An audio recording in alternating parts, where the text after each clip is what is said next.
Well, hello, everybody. It's Primitive Substance podcast number 8, and special guest tonight, Richard Barone, and we're off and running. Richard, how you doing? I'm doing good. How about you? Good, doing good. So I guess we could start off by saying about your musical background, how you got into music, Yeah. So How I got into music? influences. Sure. I'll tell you everything. Sure. How I got into music was being a fan of music, and as a child, listening to music on the radio and wanting to do what I heard. Right. When I was 7, I got a job being a DJ on a radio station in Florida, and Oh, I was because I was just 7. It was a novelty. I was the littlest DJ. It was like a novelty act, and it was really fun though for me. And every Sunday I had a radio show, and I got into the top. It was a top 40 station, so I'd get into the top 40 records of the time. And wow. and ever since then, I've just been in music. I've never really stopped being obsessed with No, I could tell. pop music. Yeah. I know. I saw your website. I was like so impressed. You have so many things out. I Thank didn't you. realize it. I I have a lot of wow. music out. Yeah. I know you have you keep doing it. That's what's great. And how'd you end up like in New York with the Bongos? Is that Yeah. Yeah, how'd it's that a good happen? it's a good story. Well, the first person who gave me a real push to move to New York was Tiny Tim. Do you know who Tiny Tim was? Absolutely, of Okay. course.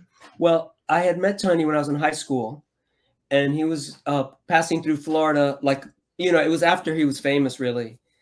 Huh. But he was touring in small places then. Even though he had played such big places before, he was now Right. playing in small clubs, and I was able to see him with some high school friends. And he was super nice to us and befriended us, and he Mm, let me record him. And first in you're hotel kidding. rooms, and then in the recording studio. And Wow. I produced an album for him when I was 16, and you can get it. Holy smoke. It's on all the streaming services still. It's called "I've Never Seen a Straight Banana," and How so about that? that got me into producing more than I thought I would do. I loved it. Right. I love being in the studio and working with him. But he pushed me. He was saying I should be in New York, not in Florida, because there was a lot Oh, more music opportunities for me here. So as soon right. as I graduated, I was finding any way to get to Florida. I mean, to get to New York from Florida. And then then I met the Monkees. Do you know who they were? The Monkees. Of course. Okay. Of course. They were also on tour in Florida. Florida gets a lot of people that are no longer in their prime sometimes on tour. How about that? It was so it was a tour, like a nostalgia tour they were doing. But I noticed that their backing band, I had read about them in in the press. They were a band that were playing at CBGB's. They were part of the New York punk scene. Oh, So wow. so I talked to the group. They were called the Laughing Dogs, and through them and the Monkees, I became friends with them, and they offered that I could stay in their loft in Brooklyn if I came to visit in New York, because I mentioned I wanted to come up here. So that's how I got to New York. They were on How tour about for that? they were on tour for the rest of the year, so I was able to stay in their place, and that gave me my start. Wow. Now, you played the CBGBs, all the I never clubs back then? I didn't really officially play CBGBs. I went there every night, but Oh, wow. I only got on stage a few times there with the Laughing Dogs as a cameo appearance. The Bongos played at Max's Kansas City, Okay. and at Maxwell's in Hoboken. We had, I'm still this way. I have home venues that I play at. Right. Once I get my home, I'm loyal to that venue. Oh, And okay. so I love going to CBGBs to see others, but it really wasn't for me to play at. It wasn't in the cards for me to play there. No. But we had other venues, especially Maxwell's in Hoboken, became our base. Oh, we played there a lot too. Yeah. Liquid played there. We must have Yes. played about 6 or 7 times there. I think Liquid and we did a bill together at some Oh, point. wow. I think so. I Yeah. remember it was a bar in front, and then Yeah. we went in the back, and it had this room where the bands played. Well, that room was just really our rehearsal space. Oh, how about that? That started out being where the Bongos rehearsed. That was not really a venue at first. The restaurant had a storeroom in the back, and that's where we Okay. played. So yeah, that venue it just took off organically. You know, Everybody played there. everybody played there. I mean, it was just one of those places where, and then we played a place called the Silver Dollar Saloon. I heard Did of you that. ever hear- No, Oh my I God. heard of it. I never played there. Yeah. What a place. It was a tiny little place, and the people were right up against Sal, right up against us. That's It good. was so much fun. It sounds fun. And, you know, we played really small places and then, you know, big places, and everything in between. Yeah, we did too. We played everywhere. The Bongos did 300 shows a year. And, Wow. And we played at every university. And we had a very good agent. And we toured with some great bands together and or on our own. Our first big tour was with the B-52s. Oh, wow. You know, speaking of them, I was supposed to speak to Pat today. Pat Irwin. Irwin. Yeah. And he couldn't get going with the camera or something, but Oh. but he told me about doing the Dexter soundtrack to that. But He's Pat a film Irwin guy. Pat Irwin does a lot of that kind of stuff. Yeah. Well, Pat was not really originally in the B-52s. He was in the Ray Right. Beats. He was Right. We knew him when he was in the Ray Beats. Yeah. And he told me a Linda Lunch there. Lydia Stuff, Lunch. yeah. Lydia Lunch. Yeah. Lydia Lunch. Yeah. All the crazy stuff. She was good too. She was great. All that it was really avant-garde pop, you know, and I loved what they did, the contortions, and that scene was very important to us, even though that's not really what we tried to sound like. It definitely influenced us a lot. See, with the Liquid didn't play. We didn't really do big tours. We did spot shows. That was it. Yeah. You know, we weren't that type of band. But we started touring early on. When we first started, we had only been together a few months when we got signed to a British label called Fetish Records. And again, that was a very avant-garde label. They had Throbbing Gristle and a lot of like industrial bands, but they also they had the Bongos as well. And wow, they brought us to England, so we toured Europe first, and then we came here, and then we got the bug to go on the road all the time. So as soon as we got back here, we started touring the U.S. You know. So would you go like on a bus? Did you have a bus? And we first started out in a 1966 Valiant because that's what Rob, the bass player, had. But that didn't last long. We couldn't fit everything in that, so we borrowed his dad. We borrowed his dad's mobile home. We had we had like a mobile home for a while, so we blew it up. It's in my book. You can read my first book.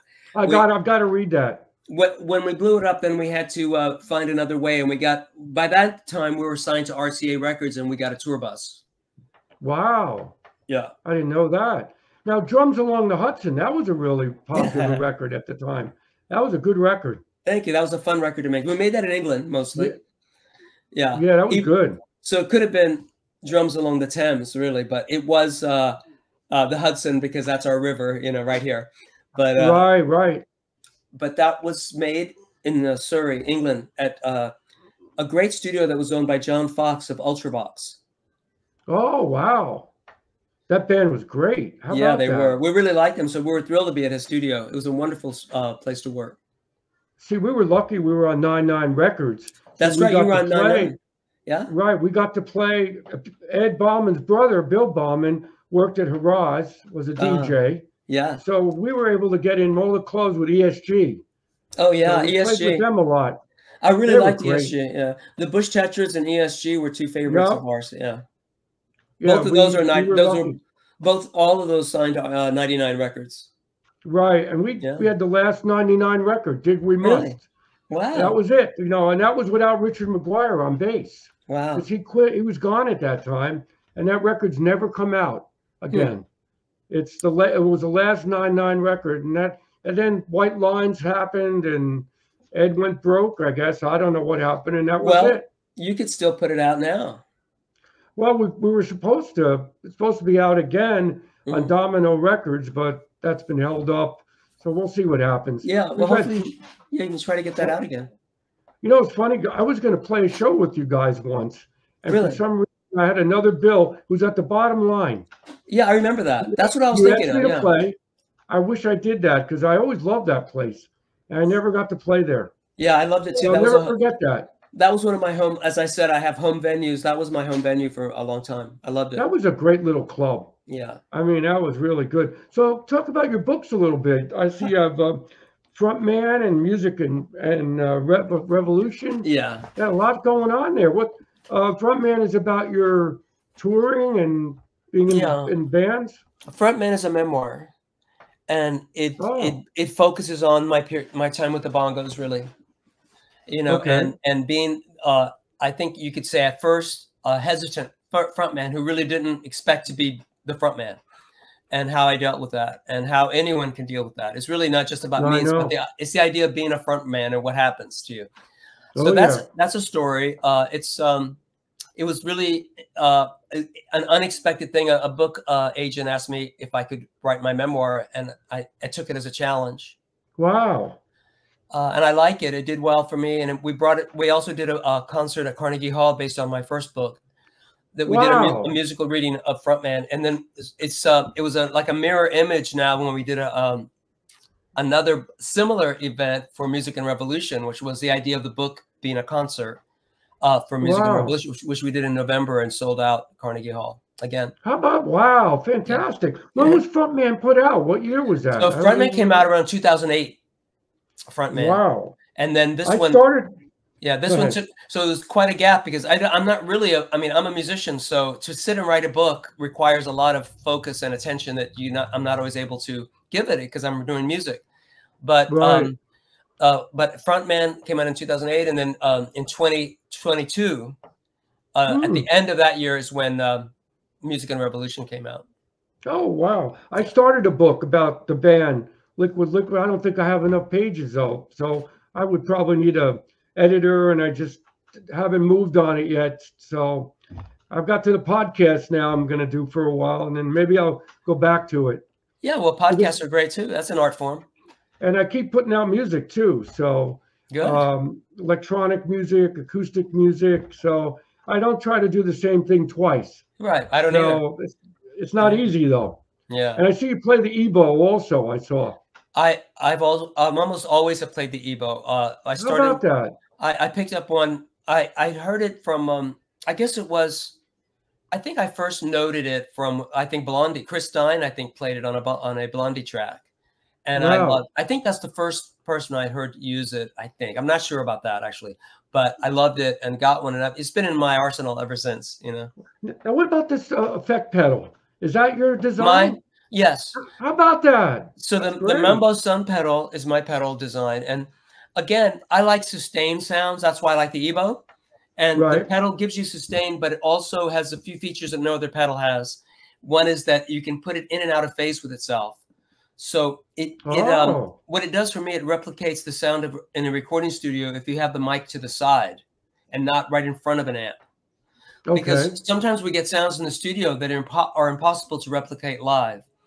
But with this pedal, you can get the sound of how it sounds in the studio when it's a little off mic, and you can you can put it in and out of phase with a pan switch knob. Oh wow! So I really like that effect. You can play around with that either in the studio or live and get a room sound from that.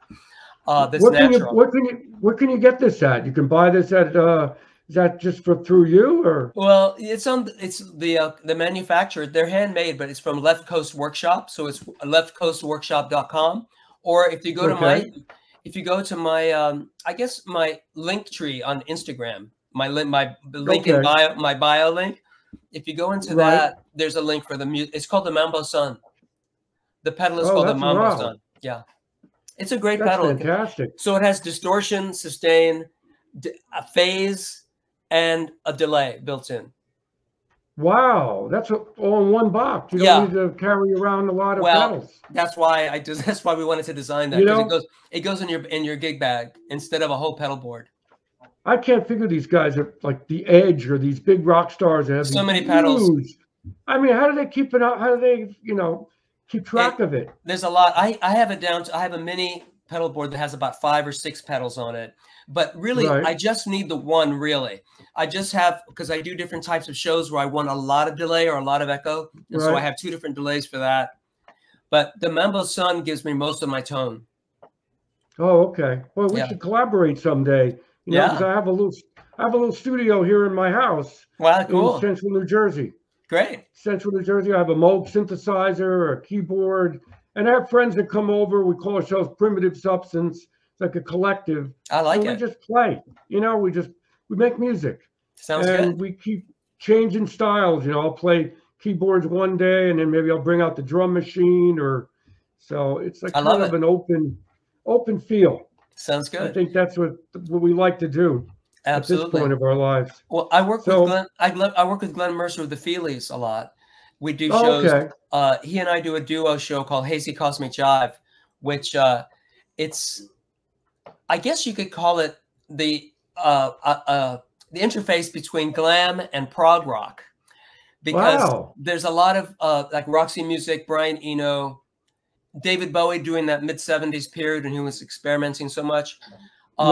T-Rex is in there, and Lou Reed. You know, it's that mid-70s experimentation. It's a celebration of it, and we're playing it. Wow. We'll be in Philadelphia. We'll be in Philadelphia on June 15th. Okay. We do a few shows a year like that. I love it. It's a very I was going to say choreographed, but what I mean is curated. A set list. Okay. It's a very curated set list. Are you playing any place around here with that, or just in Philadelphia? Right now, that's the only date, because I'm the Feelies are on the road, and I'm in the studio making a new album. So it's hard to schedule those shows, but we try to do it a few times a year if we can.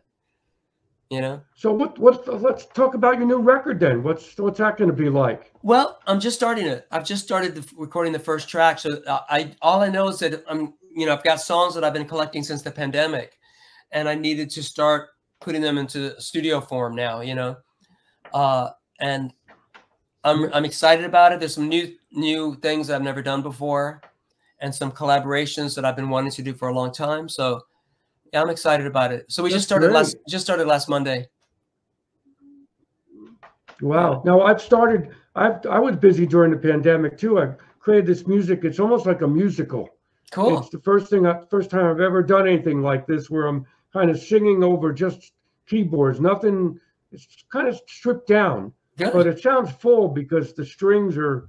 So we'll see what happens with that. Yeah, that sounds good. It's like I call it the Starseed Chronicles.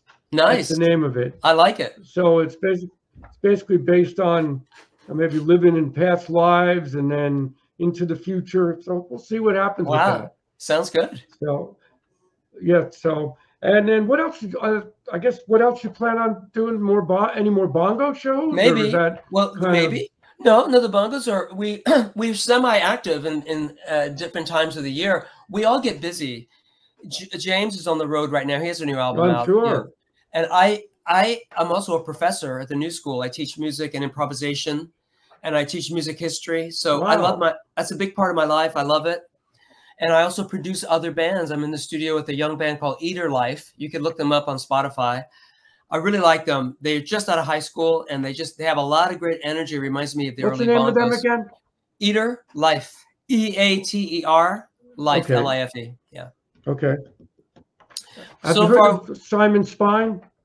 I think so. Ahead. Yeah, I think so. I was going to say they haven't put an album out yet. They've only done a couple of singles so far, but we're working on an EP coming out next for Eater Life. Yeah. Oh, great. Yeah. And so it's kind of like a bongos, like percussion. No, it's not. No, it's not at all. The energy reminds me of the bongos, but their music does not remind me of the bongos. They're much more Rage Against. Check them out. They've got a lot more. Like that. I was going to say they have a lot more Rage Against the Machine in their sound, and there's a lot more, a lot of angst and a lot of dense, really dense distortion on the guitars and things like that. Oh, I got to hear that. Especially, it's really good distortion when it's done right. You know, it's not clean and it sounds good. I'm going to be talking to a gentleman, Marcus Rater. Do you know him?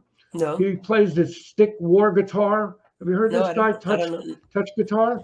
No. He's from Germany, and I'm going to be speaking to him tomorrow. Cool. He's played with Tony Levin and all these heavyweight prog guys. So that's two sticks on the stage. He's got a stick bass, he got a stick guitar and a stick bass.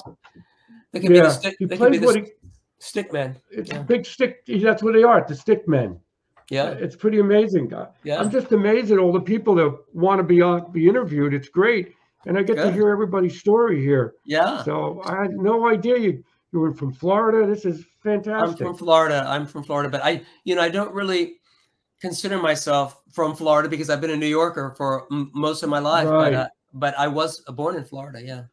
How about that? So anything else you want to say or talk about with, I know you got your website we're going to go to, and you post all your shows there on. I do. Well, there's a shows link on the website. I Okay. try to, we use the website as a hub for my social media and the show link and etc. I think when we were talking about the Bongos, what I was about to say was that, we are still semi-active and we do shows occasionally, but we also did a Christmas single last year, which was something that RCA asked us to do. Wow. And that was really fun. Are you working with a major label, or do you put everything out yourself, or how does that work? Well, the Bongos are still signed with RCA Sony. Oh, okay. And I do things on various labels, indie, major, I don't care. I worked with every major label, and I worked with many indie labels. And I like working with all of them. Yeah. That's great. Yeah, well, Liquid was we were on Grand Royal, and then that was done, and now we're trying to get still with Domino for the Liquid stuff. And myself, I just put it out independently. Yeah. Bandcamp, and then I'll print maybe 100 CDs up if I think I might be able to sell some. And that's where I'm at. What else can I do? The music industry is very different now, and there's all different channels and ways. I mean, I like working with RCA and Sony because we get a little extra promotion from them, and right. For the Bongos, it's a unifying thing for us that we have that deal together. That's great. But as a solo artist, it really depends on the project I'm working on. Like sometimes it depends on the music. Sometimes it may belong on a certain type of indie label or something, So in this climate, you're able to have a little more flexibility on how you distribute. And I'm all for that. Right. Well, I'm just amazed that the Liquid stuff has still held up after all these years. We never thought that we would Cavern would still be played, or even these other songs, but it's held up over time, those songs. It's great. It's really great. And we didn't record that much. I know. Maybe 14, 15 songs. That's it. I know. No, you're small. But I remember trying to get you to do a show at the Bottom Line. That was going to be a solo show and I remember I wanted Liquid to play on that. How about that? Yeah. Yeah. Well, if you ever want me to play live, Chris, get in touch. Maybe. Yeah. I got bongos and marimba. Who's that percussion player that you had on Love Is the Wind? We toured together a lot. That's Valerie Naranjo. She's been on SNL ever since that period. She's the percussionist on SNL. Yep, she's great. She's great. She's excellent. And then that accordion guy, he was great. That's Garth Hudson from the band. How about that? Yeah. I didn't know that. Yeah. Wow, he was great. That's a really good video. I've been really fortunate to work with some of the greatest musicians, and Garth was certainly one of them. Wow. Yeah. Well, I'm hoping to interview, more people like yourself, so creative, still doing it. It's fantastic. Thank you so much. I'm going to speak to, of course, and I'm going to speak to Rick Murata. He's done all those records with Hall and Oates and Barney Simon. So, I'm going to keep this going as long as I have the energy for it. That's great. So when does the podcast go live? Well, right after this, I usually go live the next day or even after the show. But I don't like doing it totally live. Yeah, I'd rather just record it first in case there's any glitches. Yeah. I had only one glitch. I had a bad interview with Ken Caldera. My video wasn't very clear, so I upgraded to a better webcam. Cool. So now you're able to see me better. Good, you look good. Other than that, everyone's been really interesting. Do you know Mark Cunningham? Have you ever heard of that name? Maybe. I'm not sure. He played in Mars. I never knew this. He played in the early Arnold Lindsay, DNA. I probably saw him. Yeah. Okay, that rings a bell for me now. I mean, I think I do know who that is. Yeah. Yeah. He was on that Eno No Wave New York. Yeah, that record. was a great project. Mars. I remember his name from that. Yeah, yeah. So that was a really good thing. And we were big into Fela back then too. Cool. Did you guys listen to Fela? Yes, we love Fela. Yeah. And Can, we were big Can fans. I was anyway. I like them too. Yeah. The Bongos had very wide taste in music, and we loved experimental bands, and we loved Fela. That was a lot on our tour bus, was that kind of stuff, and we liked a lot of percussion, as you know, and of course we liked so much. Well, the fun thing was by my house we had a record store. They were called Cutouts. Oh, so yeah. You could get all this amazing music for like $2. Can, Klaus Schultz, Von de Graaff Generator, everybody, Gong, all for $2 back then. That's great. They were almost giving them away. Yeah, because they were really kind of underground. Those were not really the mass public, the population didn't really know that much about them. And that's where I learned about all this great music, was in college, able to get those type of records. And that's where I met Richard McGuire, how I got in Liquid. It's so great. He was in a class called Sound Through Tape. Cool. And this guy, all we did was splice tape together with a big Moog synthesizer. Wow. We got credits for that. That sounds great. Imagine that? What a great class. It was fun. So, well, listen, Richard, this has been great. So can't think of anything else. We went over a lot. We did. We did. And if you want me to ever play, or if you need any percussion work, give me a holler. Sounds great. I really enjoyed talking with you too, Dennis. Thank you for having me. Me too. Oh, absolutely. Okay. Great seeing you. Okay. Hope to see you again soon. Okay. Have a great night. You too. Thanks. Take care. Bye-bye. Bye-bye. Bye. See ya. See ya.